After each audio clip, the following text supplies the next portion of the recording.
ஒருவன் சாகாமல் 1000 ஆண்டுகள் வாழ்ந்தான். ஆனால் அது வரமில்லை, சாபம். அஸ்வத்தாமன் மகாபாரதத்தின் சக்தி வாய்ந்த வீரன். நெற்றியில் ஜொலிக்கும் ரத்னத்துடன் பிறந்தவன். அவன் தந்தை துரோணர் சதியால் கொல்லப்பட்டபோது அவன் மனம் வெடித்தது.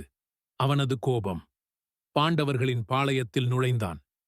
தூங்கிக் கொண்டிருந்த தருபதையின் 5 மகன்கள் அவன் கையால் உயிரிழந்தனர். அந்த செயலைக் கண்ட கிருஷ்ணர், நீ மரணமற்றவன், ஆனால் உன் வாழ்வே நரகமாகும். அஸ்வத்தாமனின் நெற்றியிலிருந்த ரத்னம் பறிக்கப்பட்டது. அவனது உடல் புண்களால் சிதைந்தது. இரத்தம் சொரிய 1000 ஆண்டுகள் துயரமாக உலாவ வேண்டியவனானான். நரக வாழ்வின் சாபம் பெற்றவன். அஸ்வத்தாமன் இன்றும் இமயத்தில் தவம் செய்கிறாரா? யாருக்கும் தெரியாது. ஆனால் தர்மத்தை மீறினால் வீரனுக்கும் மன்னிப்பு கிடையாது.